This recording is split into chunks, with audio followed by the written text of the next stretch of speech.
Hi. First of all, thank you so much for having me this week. Working on this project in particular, the response has been amazing. So far, in the past few days, I believe we've had up to 400 different interactions and conversations with Phil. So just to kind of first give a little bit of an overview of what Phil is. It's a program built into a chat platform that allows you to speak to the narrator of the film Hyperlinks, or It Didn't Happen, which I should say was kindly supported by the Arts Council of England, which you'll see in a little bit. But first, I wanted to go back to this project Agnes that we've just mentioned, because it sort of led to a lot of the questions that inspired the project Hyperlinks as a whole. So Agnes is a spam bot, as we said, who lives on the Serpentine Gallery's website, and she exists to find out about users and get sort of an exchange with them about their personal information, but also share personal information about her world, being the Serpentine Galleries, their history, but also the internet around her. This, of course, when I first started making work about the value of emotion, maybe 5 or 6 years ago, the value of emotion was very, very low. Things like sentimentality or even just sharing your thoughts and feelings were not necessarily encouraged, and now, of course, that value has skyrocketed exponentially. As companies, corporations, and interfaces have found a way to kind of measure, track your thoughts and feelings. So this is an example of something that Agnes might do when you sort of begin to speak to her. This is one of my personal favorites because she asks you to select an employee of the galleries, and then you're led to a live webcam of different employees working at their desks, and then she tells you maybe a personal anecdote. Lizzie on the extreme left, I think in fact Agnes talks about her first kiss, then links it to the possibility of Marlon Brando being in her hometown, and then directly into Marlon Brando's oeuvre. So each one becomes a sort of choose your own adventure based on the information that you give to Agnes. What became apparent very quickly was that these experiences for people were very real. Quite quickly, the responses and the data that was being collected was extremely personal. All of a sudden, we had access to why people were afraid, whether or not they would like to have children, and if they didn't, why that was. So I was curious also then to put Agnes into other real circumstances. For example, for the totality of the project, any sort of interview that's done, instead of having the interview done with me, the interview is done with Agnes. So this is Hans-Ulrich Obrist, the director of the Serpentine Galleries, who would normally interview the artist, asking Agnes questions, and then Agnes also asking questions back. Another thing was at some point within the interactions, she would ask certain users to hand over their personal address, so their home address or their office address, and send them a gift in the post. And these gifts were sort of symbolic trinkets that were just lying around the Serpentine Galleries, like a twig or a napkin or a tea bag. And again, what was quite astonishing was people's reaction to these sort of very subjective, you could say, things that they received. I was at an opening 2 weeks ago, and someone ran up to me with an eraser and said, "Are you the creator of Agnes?" I said, "Yes." And he said, "Well, I work in an office where we use lots of pencils, and Agnes sent me this eraser, and actually this comes into handy." And I kind of loved this moment of serendipity, kind of on most interfaces and platforms, a lot of this is governed by an algorithm. It's very decisive, and these sort of coincidences don't happen very often. Like Amazon will recommend a book that's very similar to the book that you have already read. And I sort of wonder within this the possibility for some of the encounters that many of us had on an earlier, less mediated internet. So after some time, and at some point, I realized that there was an enormous amount of data. I think at some point, over 20,000 people had contributed personal information. And this I love because it's an email from a trend forecasting company who wanted to speak to me about Agnes and the idea of humanizing technology, which she felt was a great trend at the time. And in the spirit of the project, I had Agnes respond. And Agnes responded that she didn't feel comfortable with this unless there would be a way for the trend forecasting company to pay her and she could redistribute it to her 25,000 users. From this, sort of the biggest question that arose was, what do I do with this data? What's sort of my responsibility? And kind of the conclusion that I came to and that I'm coming to more and more is that it was impossible for me to separate the data from the actual people. So this information was still very much a part of them, even though it had been passed through a specific channel. And this, of course, is Phil. This is a 3D rendering that I had made of an actor who passed away. And quite soon, actually, after he passed away, I think it was 3 days, the producers at Lionsgate released the information that they would be making a digital recreation of the actor in order to finish his last film. And I mean, there was a huge outpour at this time. There was already quite an emotional contagion, a very strong reaction to this beloved performer, and people were quite upset by this idea. However, this is something that has been happening for quite some time, I think 20 years, nearly 20 years, as Brendan Lee in The Crow was the first sort of digital replacement or recreation of an actor who passed away. This is Marlon Brando as Jor-El in Superman Returns, and this was done 2 years after his death in order to complete the film. This is Laurence Olivier, who was used for Sky Captain in The World of Tomorrow, I believe 13 years after his passing. And this is one of my personal favorites. Just to show you an example of where this technology is going, this is a Galaxy chocolate commercial featuring Audrey Hepburn that came out just last year.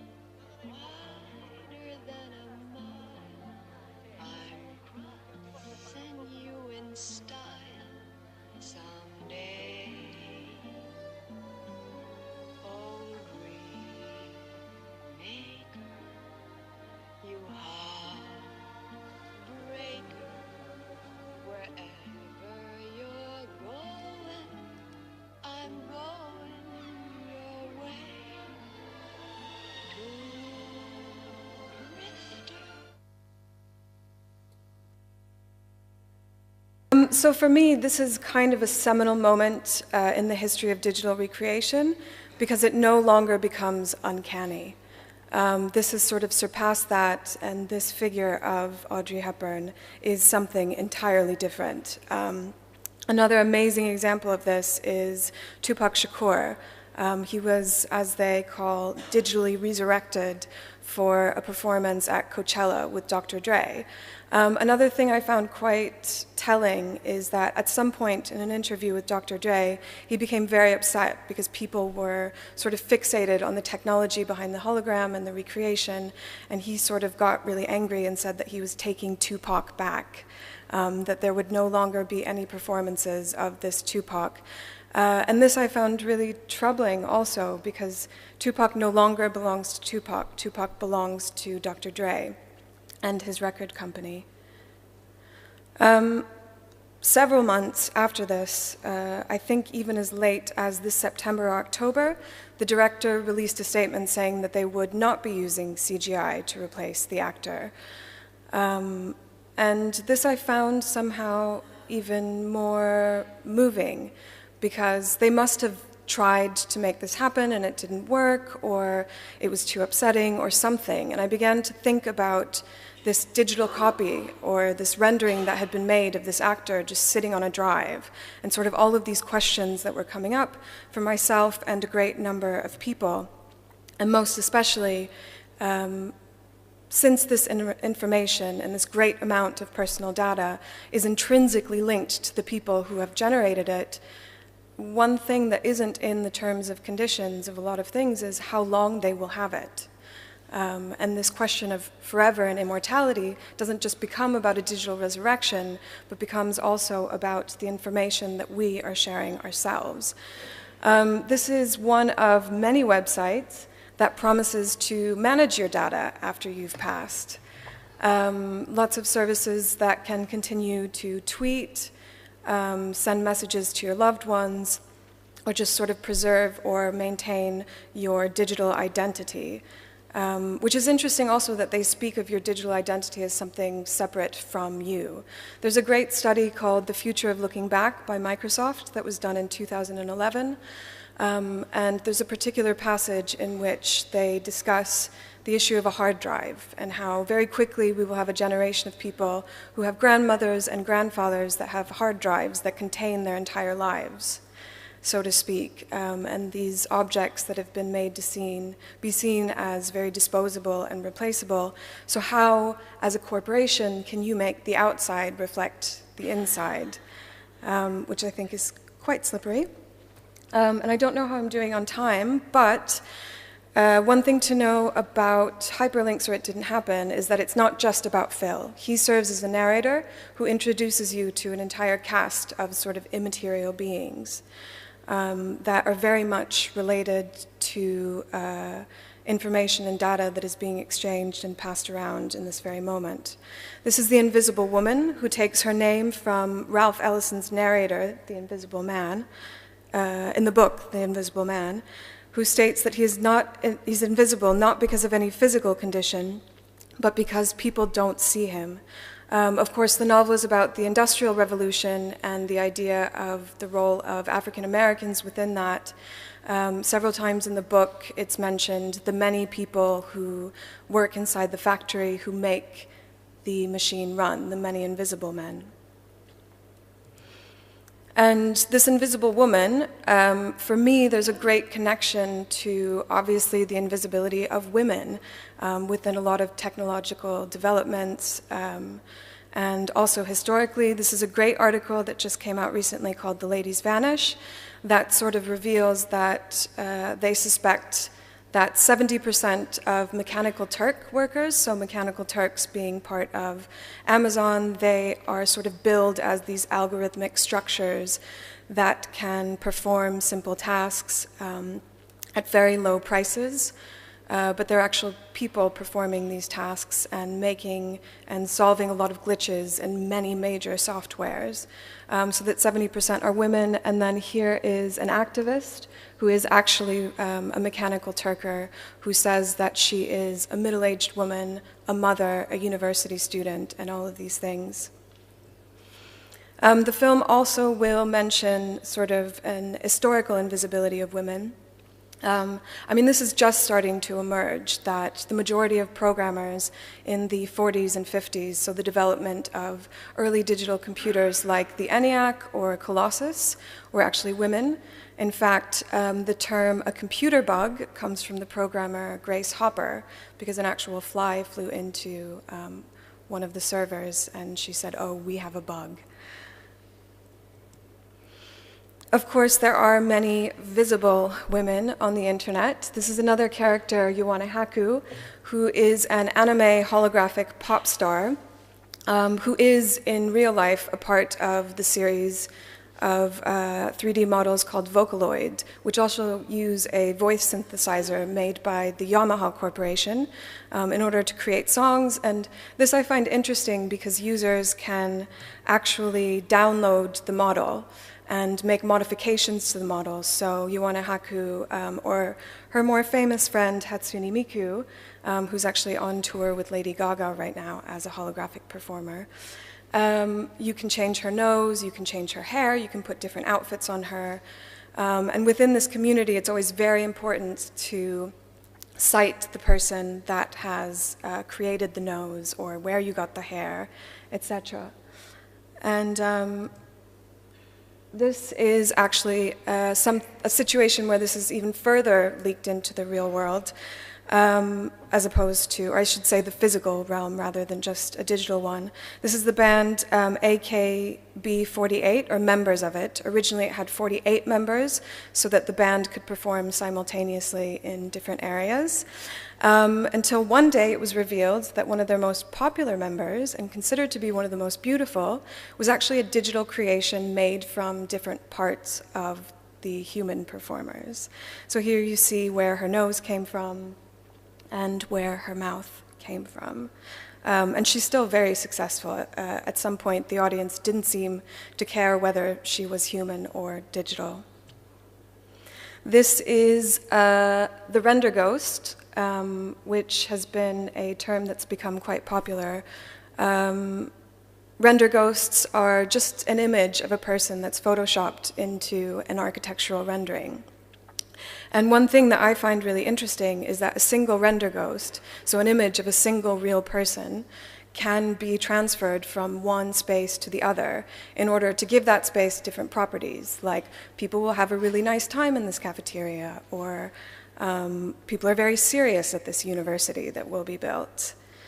And this reminded me of a character in Jacques Tati's Playtime, which is very much about the advent of modern architecture. And this is a man who finds himself in his very new architectural modern kitchen, and he's trapped inside it. Nothing works. He tries to turn the knob. And outside you have a very picturesque family having lunch on the lawn, untechnologically mediated, I suppose. So, a bit embarrassing for me, because I have to say which movie it was, but I was watching the blockbuster film The Giver with Meryl Streep the other night, and sort of towards the end, without giving too much away, there's this montage of people having lots of intense emotions. And within this montage, I saw this child and remembered that it was an actual YouTube video that went viral. It's Kaden. It's her first experience of rain, and she's totally freaking out. And in this moment, and it's just a flash that it appears in the film, I recognized her. I already have a relationship with her, and here she is in this different space, in this different construction.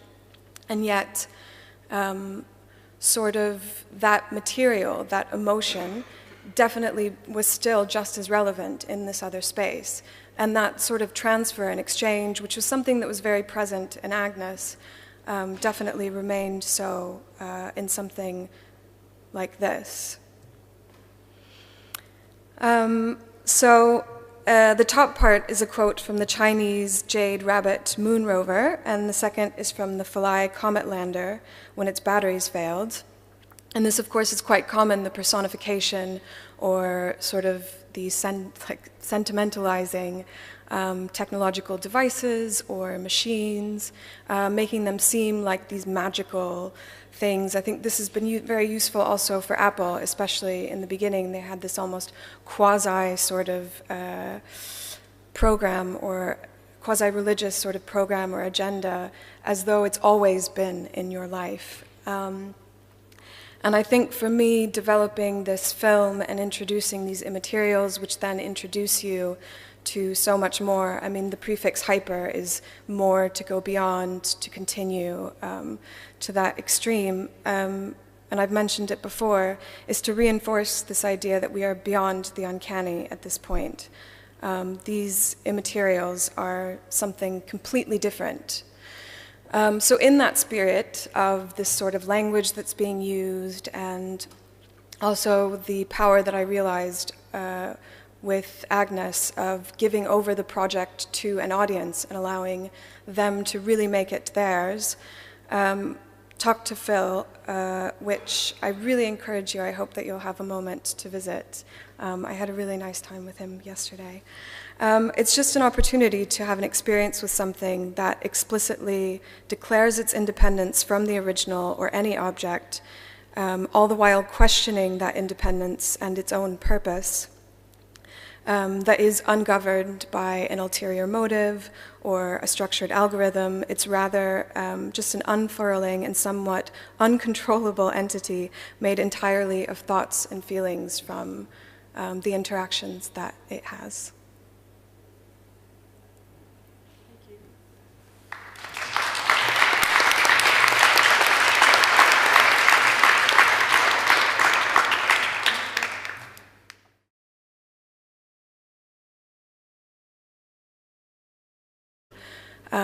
Find out about users and get sort of an exchange with them about their personal information, but also share personal information about her world, being the Serpentine Galleries, their history, but also the internet around her.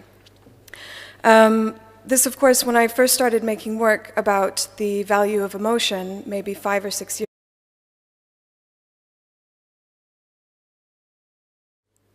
Hi. First of all, thank you so much for having me this week. Working on this project in particular, the response has been amazing. So far, in the past few days, I believe we've had up to 400 different interactions and conversations with Phil. Years ago, the value of emotion was very, very low. Things like sentimentality or even just sharing your thoughts and feelings were not necessarily encouraged. And now, of course, that value has skyrocketed exponentially as companies, corporations, and interfaces have found a way to kind of measure, track your thoughts and feelings. So just to kind of first give a little bit of an overview of what Phil is. It's a program built into a chat platform that allows you to speak to the narrator of the film Hyperlinks, or It Didn't Happen, which I should say was kindly supported by the Arts Council of England, which you'll see in a little bit. But first, I wanted to go back to this project Agnes that we've just mentioned.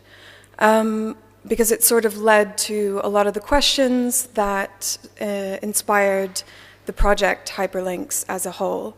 So Agnes is a spam bot, as we said, who lives on the Serpentine Galleries website, and she exists to